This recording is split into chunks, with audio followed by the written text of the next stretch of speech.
Em 1789, na Revolução Francesa, eu também li essa semana, para vir conversar com vocês. Pensa que eu tenho essa sabedoria toda, né? Acabei de ler. Em 1789, houve a Revolução Francesa. Isso a gente sabe, né? A gente estudou desde que a gente era criança.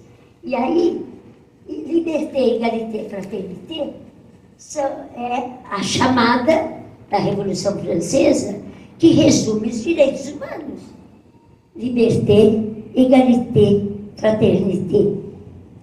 Nessa época maravilhosa, em que se promulgava a liberdade, a fraternidade e a igualdade entre as pessoas, uma mulher chamada Olímpia de Gouges. Gouges era a cidade. Naquela época, se conhecia as pessoas pelo primeiro nome e pela cidade onde ela nasceu. A Olímpia de Gouges, uma mulher francesa, resolveu escrever sobre os direitos da mulher. O que aconteceu com ela? Alguém adivinha? Foi guilhotinada. Lembra da guilhotina? Da Revolução Francesa? Cortem-lhe a cabeça? Pois é. Essa Olímpia de Gouges acreditou que as pessoas estavam preocupadas com os direitos humanos. E escreveu sobre os direitos da mulher. Guilhotinaram a mulher. Que beleza que o ser humano é, né? Que maravilha que nós somos, né? Se você lê um pouco sobre direitos humanos, você também aprende, como eu aprendi, que eles são universais, indivisíveis e interdependentes. Isso me lembrou uma teoria, também da filosofia, chamada teoria dialética. A gente, de alguma maneira, é regido pela teoria dialética. O que é teoria dialética? Trocando em miúdos, né? Para que a gente entenda. Nós temos contrários. Se você apresenta uma ideia, por exemplo, vida, então nós temos uma ideia que é a tese, vida. Logo aparece a antítese, o contrário de vida, que é morte. E logo vai aparecer vida e morte juntos, em tensão dialética, como se fosse uma gangorra. Vida está aqui, morte está aqui. Amor está aqui, ódio está aqui. Luz está aqui, escuro está aqui. Amor está aqui, ódio está aqui. Em tensão dialética. Nós temos a tese, nós temos a antítese, nós temos a síntese. A síntese é quando os dois aparecem juntos. Não há vida sem morte, não há amor sem ódio, não há claro sem escuro. Nós nem saberíamos o que é. Quais são os contrários dos direitos humanos? Eu falei que tudo na vida acaba acontecendo entre uma ideia e sua antítese. Se eu tenho uma ideia que são os direitos humanos, que gosta do ser humano, não consegue, que ele tem a ética dentro dele, mas ele não consegue desenvolver isso, que é uma capacidade dele. Qual é o contrário dos direitos humanos? É o preconceito. O contrário dos direitos humanos é para você fazer pouco caso do seu igual. É você querer ter coisas e o outro não vai ter. É você se sentir melhor do que ele. É você sentir que aquela pessoa não devia existir porque ela não tem valor nenhum. Então nós temos os direitos humanos e seus contrários, que são os preconceitos. Bom, estou respondendo o que você me falou. Por exemplo, para mostrar como os preconceitos também são universais, indivisíveis, interdependentes, como os direitos humanos. Lembre dessas palavras: universais, indivisíveis, interdependentes. Estão sempre juntos, eles sempre se somam, eles não estão separadinhos. Quando eu soube que meu filho, caçula, é gay, eu fiquei desesperada.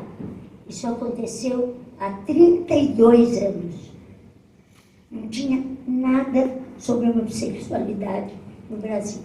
Nada, nada, nada, nada, nada, nada. E eu comecei a ler, comecei a estudar, chorava o dia inteiro. Fiquei num sofrimento horrível. Por quê?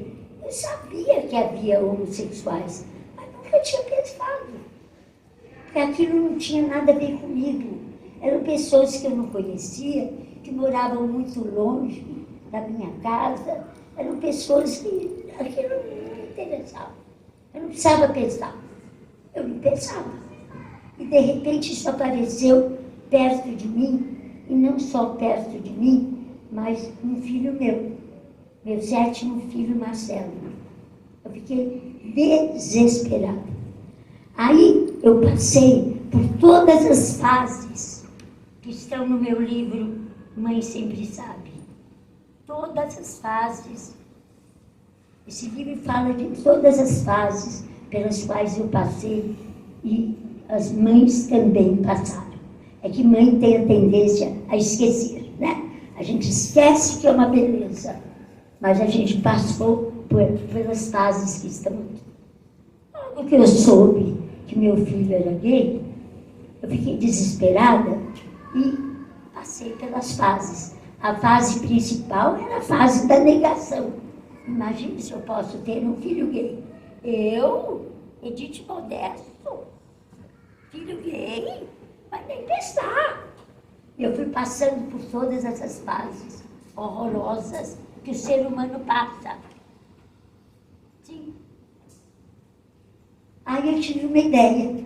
Já que meu filho pode ser gay, eu preciso saber quem são essas pessoas. Eu não conheço nenhum gay. Eu não conheço nenhuma mãe de gay. Isso há 32 anos. Estão lembrados? 32 anos. Não tinha no jornal, não tinha na revista. Ninguém falava nisso. Aí eu tive a ideia de entrevistar pessoas homossexuais. E eu comecei a entrevistar. E fiz o meu primeiro livro. Esse. Vidas em Arco-Íris. Depoimentos sobre a homossexualidade. Eu fiz esse livro para ajudar as pessoas?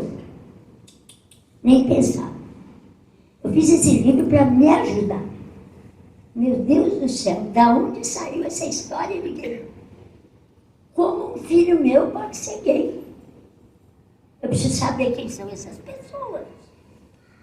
Eu entrevistei mais de 100 pessoas na minha casa. Eu gravei tudo e como era tudo confidencial, eu fazia transcrição de tudo. Eu demorei 5 anos para escrever esse livro. E depois eu demorei mais 3 anos para conseguir que uma editora publicasse o meu livro.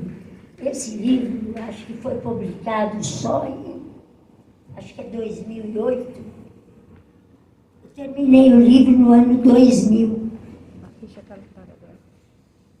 É 2008? 2006. 2006. Esse é o primeiro. Vidas em Arco-Íris. Foi um amigo gay, escritor, que me ajudou a escolher o nome do livro. Bom, aí eu resolvi fazer o primeiro grupo de pais de homossexuais do Brasil, que não existia. E começou muito bem. Várias mães começaram a aparecer, pais. Era uma coisa que a gente tinha que lidar com muita delicadeza, muita, muita, muita. Elas choravam, eu tinha que chorar junto. O trabalho era assim, não tinha que falar, imagine, os gays existem e você tem que aceitar. Não era nada disso. Era, ai, coitadinha, você tem um filho gay, pobrezinha, vem cá que eu vou te dar um abraço. O começo do trabalho foi assim, porque senão a gente não saía do lugar. Porque ter filho gay era considerado um castigo pior do que ser mandado para o inferno. Naquela época. Gente, era terrível, não era fácil, não. Bom, aí eu comecei a trabalhar com as mães E foi tendo sucesso. Cada vez mais mães, cada vez mais mães. Até que eu percebi que eu precisava trabalhar com jovens, porque os jovens talvez sofressem mais ainda do que as mães. Porque eles não pediram para ser gay. Eles também não se aceitavam gays. E eles ainda tinham medo de perder o amor da mãe. Naquela época o negócio era foda. Aí, eu falei para o meu marido querido, deixa eu mostrar meu marido lindo, maravilhoso, que veio aqui várias vezes comigo, gente. Olha que lindo que ele é. Eu escrevi um livro em homenagem a ele. Gente, eu vinha com o Lauro procurando em São Paulo um lugar para alugar. E quem disse que eu conseguia? Quando falava que era para fazer um trabalho com jovens gays, ninguém queria alugar um quarto, uma sala, um nada para mim. Na minha casa não cabia, eu queria uma coisa grande para muitos jovens. Aí foi muito difícil, recebi muitos nãos, meu marido sempre do meu lado, me ajudando. Aí um dia eu soube que a Prefeitura de São Paulo tinha alugado uma casa no centro de São Paulo, perto do Anhangabaú, para um começo de trabalho com mulheres de rua trans. Eu também nem sabia o que era trans. Aí eu fui ver o que era isso. Aí eu fiquei sabendo, tinha muito pouca coisa, não tinha nada escrito, falava com um, falava com o outro, para saber o que era isso. E eu pensei, eu vou trabalhar com homossexuais, porque eu já não entendo nada de homossexualidade. Não vou me meter com coisa que eu também não entendo. Que em vez de ajudar, eu vou atrapalhar. Então eu não vou trabalhar com trans. Aí comecei com jovens homossexuais. Foi um sucesso, gente, estrondoso. Eu pagava o aluguel para essa outra ONG para usar domingo à tarde, um salão, pegando dessa coluna até aquela, mais ou menos. Apareciam mais de 100 jovens. Um monte. E aí eu fui desenvolvendo uma técnica, tirando do nada, tirando do bolso do colete, porque não tinha nada escrito, para trabalhar com eles. E aí eu percebi que alguns eram rapazes e moças, e meninas e meninos muito inteligentes e sensíveis, e eles podiam me ajudar. Aí eu comecei a convidar para ser coordenadores do projeto. E eu resolvi o seguinte: esse projeto é coordenado por jovens, não é por mim.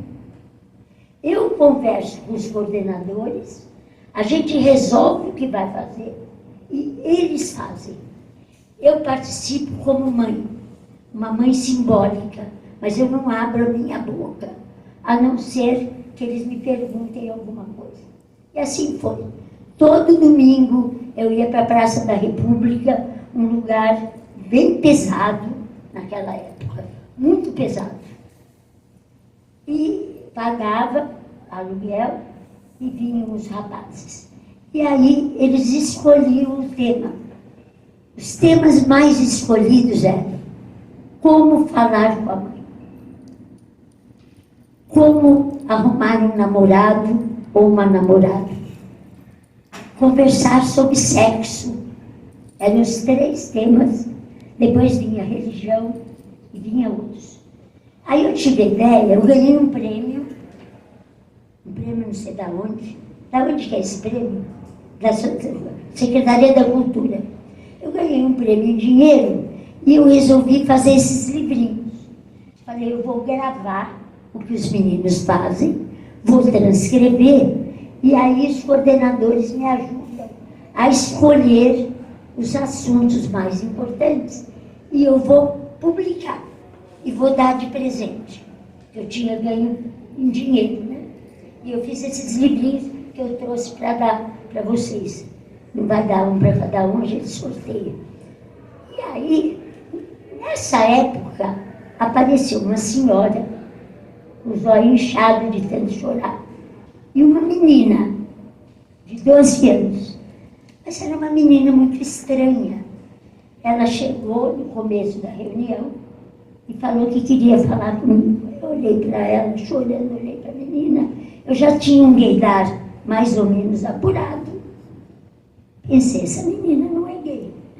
O que é essa menina? Essa menina é trans.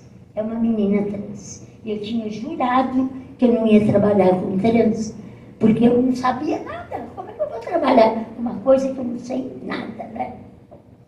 Aí a mãe chorando, se ela podia trazer a menina nas reuniões, que a menina era muito sozinha, a filha dela era muito sozinha, o pai não aceitava, ela não sabia o que fazer com a menina tinha 12 anos e tal. E aquilo pegou no meu coração. Eu falei para ela, claro, a senhora pode mandar, a senhora não pode permanecer. A senhora vem, tem uma sala lá em cima, a senhora fica sentada lá, a gente dá um refresco para a senhora, um sanduíche, e no final a senhora leva sua filha. Mas ela pode. Depois eu nem dormi de noite, falei, meu Deus do céu, e agora? Não tinha nada escrito, gente, nada. Você sabe, ou quando você... Google, que nada. Há 30 anos, falando de trans, trans não existia, trans não era sujeito. Os trans ainda não eram considerados sujeitos. Os trans precisaram lutar para serem considerados gente, porque eles não eram considerados gente. Dali a um pouco, e claro que eu comecei a ler livros do exterior também, um monte de besteira, mas tinha alguma coisa que ajudava a gente. Aí a pessoa que estava me alugando falou para mim, Edith, eu vou pedir uma coisa para você, além do aluguel, eu quero que você converse com as mulheres toda semana. São mais ou menos 10 mulheres trans, prostitutas de rua. Mulheres, como que chama hoje? Profissionais do sexo de rua. Gente, vocês pensam numa pessoa que é o mais baixo escalão de ser humano que nós podemos inventar. Eram aquelas mulheres. Sabe aquela coisa de usar gilete na boca? Aquilo tudo existia, ainda existe, né? Mas é menos. Naquela época, era tudo de gilete na boca. Era um horror, um horror, um horror. O que se falava. E eu apavorada. A primeira vez que eu vim falar com essas mulheres trans, eu peguei o metrô e o meu coração estava de medo. Falei, meu Deus do céu, onde eu fui amarrar meu burro? Aí cheguei, eu tinha 40 minutos. Entrei, estava uma rodinha com 11 mulheres. Resumindo, 40 minutos depois, eu e elas pedimos à pessoa que estava dirigindo que nós queríamos mais tempo. Porque eu, desde os primeiros 5 minutos, eu percebi que elas eram pessoas. Elas tinham orelha, 2 olhos, nariz, boca, tinham coração, tinham sentimentos, tinham raiva, tinham amor, igual todo mundo. E aí, eu fui ficando assim, tão apaixonada por elas, que eu queria ir 2 vezes por semana conversar com elas. Aí uma abria a bolsinha, o negócio era tão difícil que para elas entrarem, elas eram revistadas para ver se não tinha faca na bolsa, tudo isso. Eu falo a verdade. Porque uma delas deu uma navalhada na outra, lá dentro da casa. E aí a gente ficou com medo e revistava elas e tal. Aí elas sentavam, começavam a conversar comigo. Algumas eram mães. Uma vez abriu uma bolsinha, tirou a foto da filhinha dela, chorando. Falou, Edith, olha minha filhinha, ela está no Nordeste com a minha mãe. Eu mando dinheiro para ela. Mulher nem dente na boca tinha. Pessoas que não têm direito, dinheiro nem para comer. Tipo assim, 10 reais para transar. Sabe, 10 reais. Era esse nível. Sabe, apanhar dos outros. Por isso elas viviam armadas. Por isso elas tinham gilete na boca. Sabe, matar como se fosse pior que rato. Rato, você vê o rato no bueiro, você vai matar. Pior.